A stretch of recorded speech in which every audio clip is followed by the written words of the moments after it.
Oke, Assalamualaikum warahmatullahi wabarakatuh. Selamat pagi dan salam sejahtera untuk kita semua. Sebelumnya saya ingin menyapa selamat datang kepada siswa baru SMA Hidayatul Salam periode 2021-2022. Ada beberapa hal yang membatasi kita untuk bertemu secara langsung, yang harusnya kita bisa saling sapa, tapi karena situasi COVID-19 seperti ini, sehingga hanya bisa berjumpa lewat layar kaca. Tapi saya rasa tidak akan mengurangi semangat kalian untuk belajar dan berkenalan dengan situasi lingkungan sekolah dalam acara MPLS tahun 2021-2022. Sekali lagi selamat datang kepada siswa baru SMA Hidayatul Salam periode 2021-2022. Sebelum ke materi, izinkan saya untuk memperkenalkan diri terlebih dahulu secara singkat. Nama saya Nur Rohimatul Laila. Biasanya teman-teman sekalian menyapa saya Bu Nur. Saya adalah saat ini diamanai sebagai Waka Kurikulum dari tahun 2019. Kemudian nanti teman-teman juga akan bertemu saya di Mapel Sejarah Indonesia untuk kelas 10. Kemudian di Mapel Sejarah Peminatan ini untuk anak-anak yang peminatan IPS. Selanjutnya nomor telepon bisa dicatat karena nantinya akan banyak pertanyaan-pertanyaan sampean kepada saya, terutama nanti terkait jadwal, terkait libur atau KBM-nya seperti apa. Nanti biasanya hubungannya teman-teman langsung ke pertanyaannya langsung ke saya. Jadi mohon untuk dicatat nomor teleponnya. Riwayat pendidikan saya bisa dibaca sendiri, yang jelas pada tahun 2021 kemarin saya baru lulus dari Universitas Airlangga Surabaya, sehingga foto yang saya pampang ini adalah foto terbaru dari saya ya. Jadi mungkin dari teman-teman yang berasal dari MTS Hidayatul Salam sudah mengetahui, sudah pernah kenal, tapi saya rasa saya perlu memperkenalkan diri kembali karena yang bergabung pada hari ini, pada pagi hari ini, saya rasa tidak hanya dari Lowayu, tapi juga ada yang dari Bangran, ada dari Bawean, ada yang dari Tuban, dan berbagai macam sekali. Saya rasa ini menjadi kelompok belajar yang akan asik. Ya, Samen bersekolah di SMA Hidayatul Salam akan senang sekali karena bertemu dengan banyak teman-teman dari berbagai daerah dan juga kota. Oke, saya di sini diamanai untuk menjelaskan materi-materi yang seputar tentang kurikulum. Banyak sekali sumber atau referensi tentang apa itu kurikulum K13 dan lain sebagainya. Tapi di sini yang perlu saya jelaskan dan yang perlu saya ambil adalah teknisnya saja. Apa itu dasarnya, kemudian bagaimana nanti implementasinya ke SMA Hidayatul Salam. Apa yang perlu saya pelajari dan apa yang perlu saya ketahui tentang kurikulum K13 yang diterapkan di SMA Hidayatul Salam. Kurikulum K13 ini yang diterapkan di SMA Hidayatul Salam memiliki 4 aspek penilaian. Ada aspek pengetahuan, aspek keterampilan, aspek sikap, dan aspek perilaku. 4 penilaian ini biasanya akan nampak di raport, di penilaian akhir, baik itu di semester atau penilaian akhir tahun. Jadi nanti berbedanya dengan kurikulum sebelumnya, kurikulum K13 itu laporan belajarnya nanti semakin rinci karena ada penjabaran-penjabaran dari beberapa aspek termasuk pengetahuan, keterampilan, sikap, dan perilaku. Jadi penilaian kurikulum K13 tidak hanya dinilai dari seberapa paham sampean terhadap mata pelajaran atau berapa nilai sampean pengetahuannya, tidak. Ada beberapa penilaian-penilaian antara lain dari pengetahuan, bagaimana sampean bisa memahami materi pembelajaran di kelas, Kemudian ada aspek keterampilan bagaimana sampean bisa mengerjakan soal, keterampilan pengerjaan, proyek, pembuatan teks, keterampilan dan menjawab soal-soal lisan. Keterampilan ini biasanya tergantung dengan tugas-tugas yang bisa sampean selesaikan secara terampil. Kemudian ada aspek sikap dan perilaku, inilah yang juga dinilai dalam proses pembelajaran. Ada sikap-sikap yang minimal B yang harus sampean peroleh untuk bisa naik kelas. Selanjutnya di dalam kurikulum 2013 ini terdapat materi pembelajaran yang dirampingkan dan juga ada materi pembelajaran yang ditambahkan. Contoh, materi-materi yang dirampingkan ini adalah materi-materi wajib seperti PPKN, bahasa Indonesia, lebih sederhana.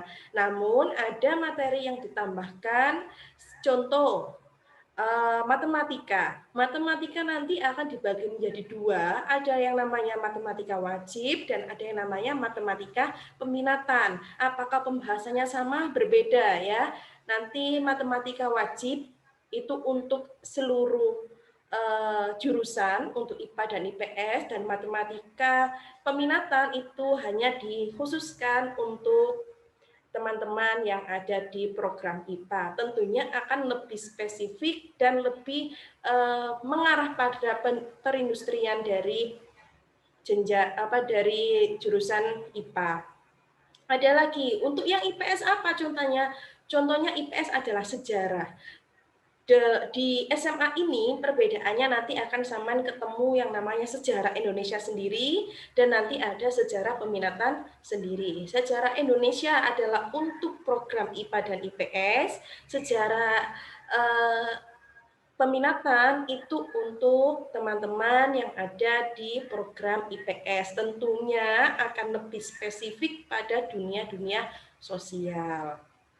Nah, nanti di kelas 10 ini sampean akan mulai dibagi menjadi dua peminatan.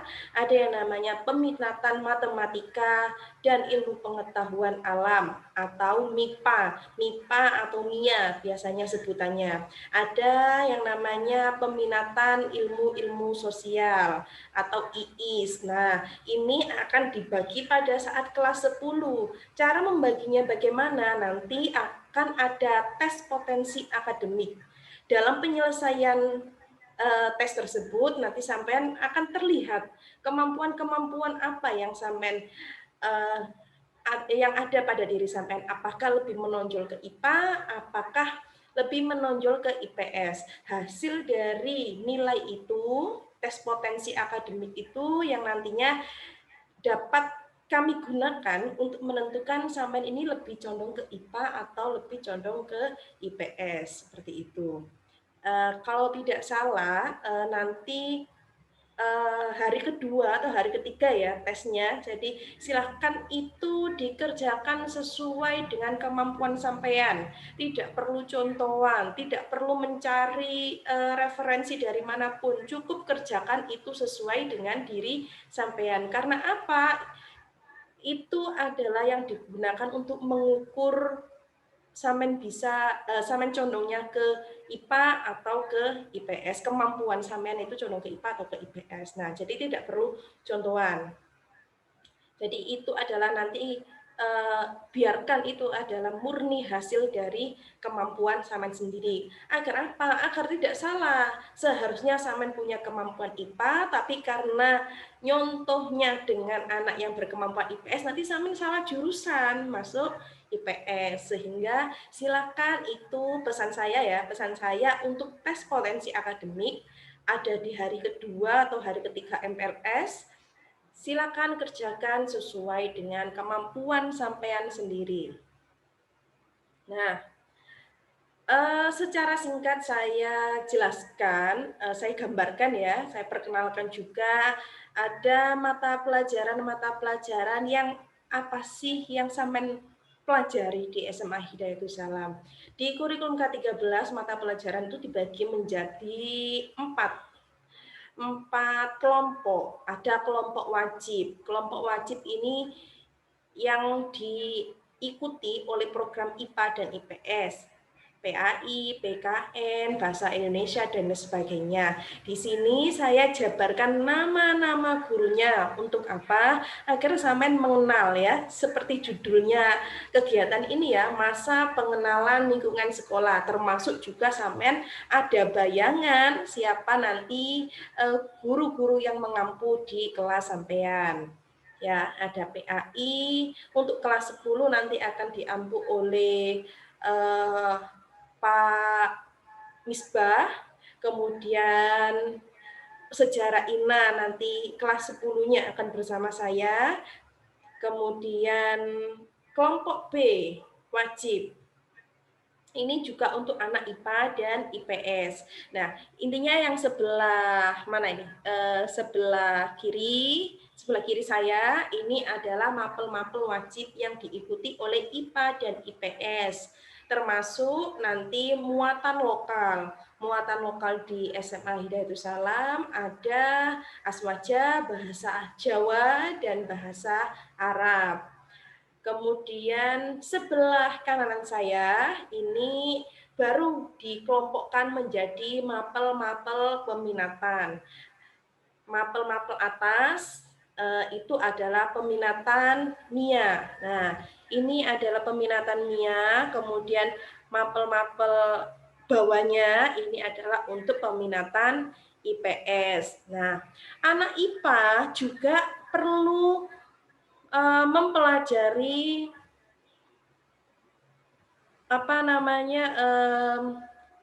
pelajaran dari IPS. Kalau anak IPA mempelajarinya nanti adalah sosiologi untuk kelas 10. Kemudian ada yang namanya mapel lintas minat. Nah, mapel lintas minat yang juga dipelajari oleh IPA dan IPS. Ini adalah mapelnya anak bahasa yang harus dipelajari di kelas 10 saja. Ya, jadi sastra Indonesia ini hanya ada di kelas 10 saja. Sosiologi ini nanti dipelajari anak IPA di kelas 1, 2, dan 3. Begitu juga dengan IPS. Selain mempelajari mapel-mapel sosial, anak IPS juga mempelajari lintas minatnya mapel IPA. Nah, kalau anak IPS adalah biologi yang juga dari kelas 1, kelas 2, dan kelas 3. Kemudian sastra Indonesia hanya untuk kelas 1, seperti halnya kelas IPA tadi. Selanjutnya, ya ini paham ya, ini bisa nanti sampean capture, sampean foto untuk apa? Agar sampean mengenal ya, kurang lebih mengenal dulu nama-nama dari Bapak Ibu guru yang mengampu sampean. Nah, selanjutnya pembelajaran abad 21 itu apa sih? Pembelajaran abad 21 itu merupakan pendidikan yang mengintegrasikan antara kecakapan pengetahuan, keterampilan, sikap, serta penguasaan terhadap teknologi informasi dan komunikasi atau TIK. Mengapa ini penting? Karena saat ini kehidupan kita tidak jauh dari yang namanya teknologi informasi dan komunikasi. Sehingga pembelajaran kita di sekolah juga harus diarahkan kepada hal-hal yang bersentuhan dengan TIK. Tentunya dikolaborasikan dengan pengetahuan, keterampilan, sikap, dan perilaku yang baik pula.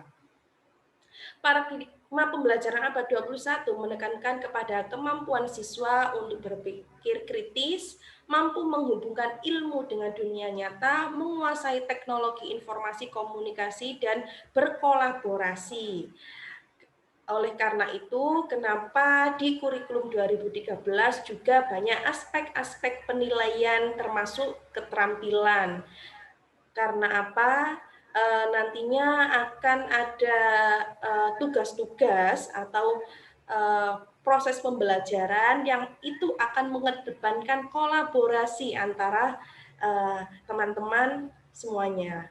Kemudian penguasaan teknologi informasi komunikasi juga harus tertuang di setiap pembelajaran di era saat ini. Pencapaian keterampilan tersebut dapat dicapai dengan menerapkan metode pembelajaran yang sesuai dari sisi penguasaan materi dan keterampilan.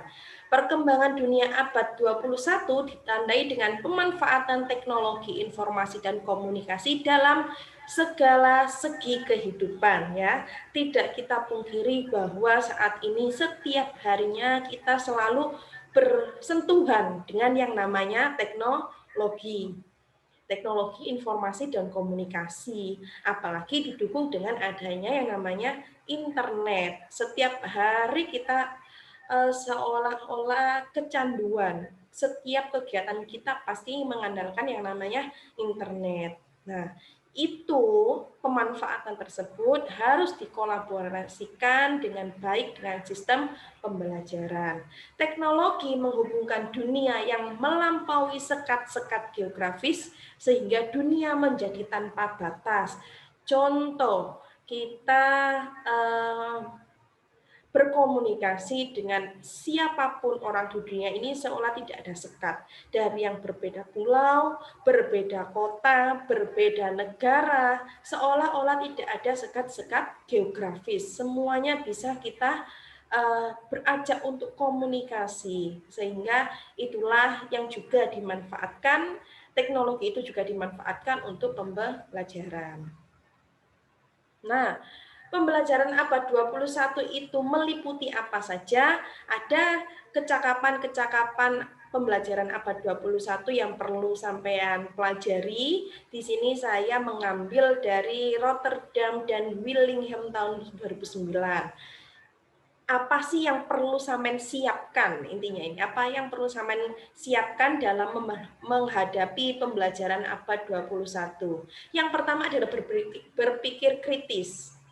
Siswa mampu menyikapi ilmu dan pengetahuan dengan kritis, mampu memanfaatkan untuk kemanusiaan. Setiap ilmu yang sampean peroleh itu harusnya mampu sampean manfaatkan untuk paling tidak sekitar sampean, apakah itu teman sampean, keluarga sampean, bahkan masyarakat yang ada di sekitar sampean, dan harus dengan pikiran yang kritis. Banyaklah bertanya ketika itu di dalam kelas, banyaklah mencari tahu, sharing dengan teman-teman ketika ada di SMA Hidayatul Salam. Mengapa demikian? Dengan banyak bertanya, dengan banyak sharing, berbagi, akan menumbuhkan pikiran-pikiran kritis terhadap hal-hal yang sampean temui di sekitar sampean, di lingkungan sampean, termasuk apapun itu. Abad 21 harus melatih kita untuk lebih aktif di kelas, lebih aktif di lingkungan sekitar sampean. Yang kedua adalah pemecahan masalah. Siswa terampil memecahkan masalah berarti mampu mengatasi permasalahan yang dihadapnya dalam proses kegiatan belajar sebagai wahana berlatih menghadapi permasalahan yang lebih besar dalam kehidupannya. Inilah kenapa juga di kurikulum K13 itu ada yang namanya tugas-tugas proyek ataupun kolaborasi. Nah, gunanya untuk apa? Untuk pemecahan masalah atau problem solving. Jadi dengan memecahkan masalah-masalah mengerjakan soal atau proyek yang hal-hal kecil, sampean akan terlatih untuk menghadapi masalah-masalah yang terkecil dulu, sehingga nanti sampean lulus dari SMA mampu melatih otak sampean untuk memecahkan masalah-masalah yang lebih besar di kehidupan sampean. Itu semua harus belajar mulai dari hal-hal kecil, tidak kemudian sampai lulus sekolah kemudian langsung bisa mengatasi semua masalah, tidak. Itu harus belajar dari hal-hal yang terkecil, termasuk salah satunya misalkan di berbagai tugas nanti yang akan sampean peroleh. Kemudian komunikasi, keterampilan komunikasi merujuk pada kemampuan mengidentifikasi, mengakses, memanfaatkan, dan mengoptimalkan perangkat dan teknik komunikasi untuk menerima dan penyampaian informasi kepada pihak lain. Poin ini adalah poin yang menurut saya terkesan seperti gampang, tapi susah untuk diimplementasikan. Besok sampean akan mendapatkan pembekalan tentang teknik komunikasi, kemudian ya teknik komunikasi yang benar, kemudian sopan santun atau apa yang akan materinya nanti akan disampaikan oleh Bapak DRS Haji Afif selaku BK. Itu perlu sampean simak dan perlu sampean pelajari dengan baik, karena keterampilan komunikasi itu sangat menentukan siapa sebenarnya sampean. Terkadang kita tidak bisa membedakan bagaimana seharusnya kita berkomunikasi dengan gurunya, bagaimana seharusnya sama berkomunikasi dengan teman-teman sebayanya, sekelasnya, atau bagaimana sampean berkomunikasi dengan paling tidak kakak kelas sampean yang kelas 2 dan kelas 3. Seringkali saat ini tuh ya, saya sering mendengar itu teman-teman kalau memanggil kakak kelasnya ini dengan sebutan namanya langsung, misalkan ada nama kakak kelasnya Edi, terus dipanggil Edi seperti itu. Kemudian ada nama kakak kelasnya Yeni. Nah, seolah itu hal kecil, tapi sebenarnya kalau sampean menerapkannya itu akan membawa dampak tersendiri bagi sampean. Penghormatan untuk yang lebih tua, bagaimanapun kakak-kakak kelas sampean itu adalah orang yang lebih tua dari sampean, sehingga kata-kata Mbak, Mas, atau Kakak, nah itu yang sedikit saya kurang dengar dari teman-teman biasanya, sehingga praktek itu yang mungkin itu kadang-kadang nggak penting, tapi menurut saya itu adalah penting ya.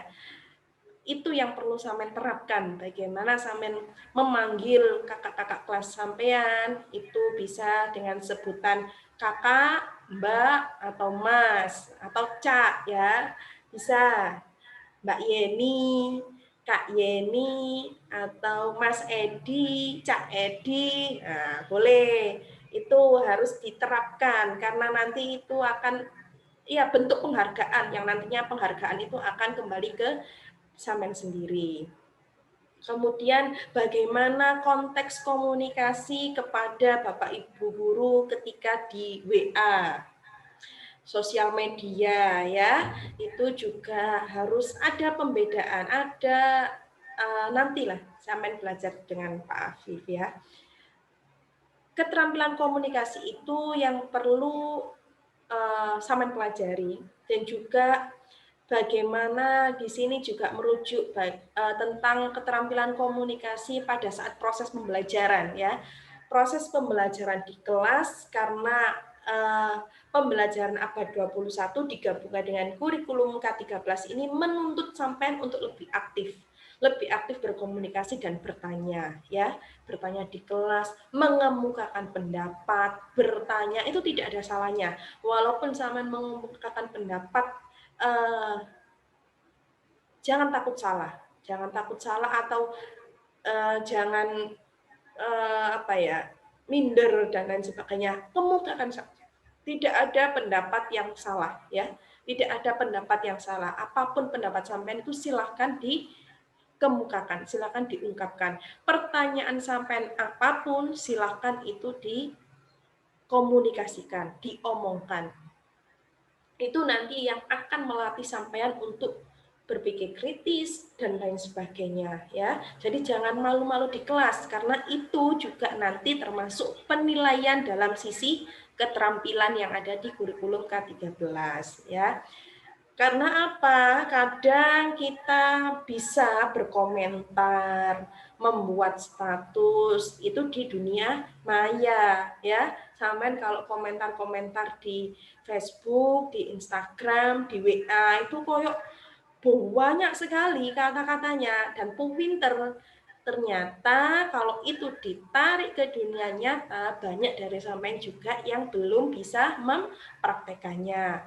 Cara komentar sampean juga walaupun itu di dunia maya, di sosial media dan di dunia nyata itu juga harus ada cara-cara komunikasi yang baik dan benar ya. Jadi jangan hanya pinter komentar di dunia maya, di online atau di sosial media, tapi juga lah pinter berkomentar, berkomunikasi di dunia nyata. Dengan apa? Dengan lisan ya, dengan kata-kata yang itu keluar dari kamen sendiri. Jangan hanya dari jari. Dari jari ini tidak ada suaranya ya, tidak ada suaranya yang itu apakah tulus atau apakah benar. Tapi kalau sampean berani speak up atau berani berbicara, berkomunikasi, mengutarakan pendapat sampean, itu baru jempol. Ya, selanjutnya adalah kolaborasi. Terampil kolaborasi berarti mampu menjalin kerjasama dengan pihak lain untuk meningkatkan sinergi. Sampean harus mampu berkolaborasi dimanapun itu situasinya, baik di setiap tugas, di organisasi ataupun di ekstrakurikuler, itu akan mendorong sampean untuk berkolaborasi dengan teman-teman yang lain. Contohnya OSIS. Samen tidak akan menjalankan OSIS atau sebuah program sendiri, tapi Samen perlu membagi tugas dengan teman-teman yang lain. Termasuk juga nanti di ekstrakurikuler, karena semua siswa di kurikulum K13 ini harus mengikuti ekstrakurikuler. Paling nggak satu ekstrakurikuler yang wajib adalah pramuka. Untuk perempuan dan laki-laki semuanya wajib mengikuti pramuka. Di pramuka pun sama juga akan dituntut untuk kolaborasi, ya. Perempuan, laki-laki harus ada perannya di sana. Itu untuk pembelajaran abad 21, kemudian pembelajaran abad 21 juga dibutuhkan dalam dunia pendidikan, termasuk adalah keterampilan berpikir lebih tinggi, high order thinking skills atau HOTS. Apa itu HOTS? Nah, ini HOTS itu ya nanti akan dituangkan dalam penilaian-penilaian atau soal-soal yang ada dalam proses pembelajaran. Dalam penilaian HOTS ada 3 aspek, sikap, pengetahuan, dan keterampilan, termasuk tadi sama halnya dengan penilaian yang ada di kurikulum K13 ya. Jadi tidak hanya pengetahuan sampean, tapi juga keterampilan dan juga sikap sampean yang ada di sekolahan itu juga menjadi penilaian bagi Bapak Ibu guru sekalian. Selanjutnya soal-soal HOTS. Nah, jenis soal HOTS itu yang seperti apa sih? Nah, ini juga yang perlu sampean ketahui agar nanti sampean tidak kaget ya. Di level SMA ini adalah level yang lebih tinggi. Intinya lebih tinggi proses pembelajaran dan juga materi-materinya akan berbeda dengan yang sama dipelajari di MTS, MI dan lain atau SMP dan lain sebagainya. Ada soal-soal jenis HOTS yang nanti akan sampean hadapi. Biasanya ini nanti beberapa persennya akan dituangkan di ujian-ujian semester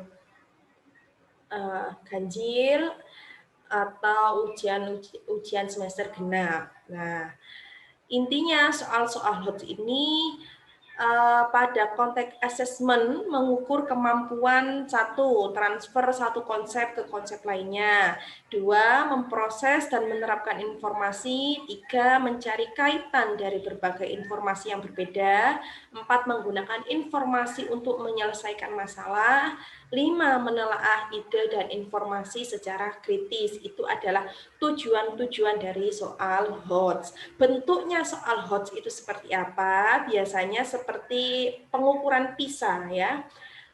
Ada 6 soal tipe bentuk soal HOTS. Yang pertama adalah benar salah. Jadi soal-soal HOTS itu tidak berupa soal-soal seperti saya menjawab soal mana pilihlah salah satu yang benar dari A, B, C, D, E, itu bukan. Ada berbagai variasi bentuk soal kalau di HOTS. Ada yang namanya benar dan salah. Sampean dapat memilih salah satu dari dua jawaban, yaitu pilihan benar atau salah. Dan biasanya juga disertakan kenapa benar atau salah itu. Sampean harus ada alasan. Misalkan ikan bernafas dengan insan. Benar atau salah? Ya atau tidak? Kalau sampai benar ya, harus ada alasannya. Tentunya alasannya juga secara teoritis, secara pelajaran biologi. Misalkan sampean menjawab tidak, kenapa? Harusnya bernafas dengan apa ikan? Nah, itu harus juga bisa sampean menjelaskan secara teoritis. Kemudian yang kedua adalah menjodohkan, ya. Biasanya misalkan contoh gampangnya, petani kerjanya di mana? Di ladang. Nanti kalau ada guru kerjanya di mana? Nah, itu sampean di anjurkan untuk menyocokkan jawaban ya. Tentunya soal-soalnya juga soal-soal pelajaran, bukan soal-soal yang bisa saja soal-soal umum ya, soal-soal pengetahuan umum. Yang paling tidak sampean bisa menjodohkan, misalkan lagi kemerdekaan Indonesia tahun berapa, kemudian BPUPKI didirikan tahun berapa, PPKI tahun berapa, nah dan lain sebagainya. Itu sampean harus bisa menjodohkan tanggal-tanggalnya juga. Itu contoh nanti tergantung mata pelajaran yang dipakai. Kemudian ada pilihan ganda. Nah, ini biasanya sampean kalau ada A, B, C, D, E ya. Kalau di SMA itu sampai E. Pilih salah satu, bisa salah satu, bisa dua atau tiga yang benar. Nah, itu. Kemudian ada daftar checklist, memilih lebih dari satu dari beberapa pilihan jawaban yang disediakan. Kemudian ada isian singkat. Nah, ini bedanya dengan uraian. Kalau isian singkat itu sama hanya disuruh menjelaskan, misalkan iya itu kenapa, tidak itu kenapa, hanya singkat ya, bukan misalkan sebutkan. Nah, sebutkan itu termasuk isian singkat. Kalau uraian itu biasanya kata-katanya jelaskan ya. Misalkan menuju abad ke-21, kira-kira menurut sampean uraikan pendapat sampean, biasanya seperti itu. Hal-hal yang perlu disiapkan untuk abad 21 atau abad pembelajaran 21. Nah, itu uraiannya itu harus sampean jelaskan dengan uraian panjang. Tidak menutup kemungkinan anak satu dengan anak yang lain akan berbeda dalam menguraikan pendapat tentang pembelajaran abad ke-21.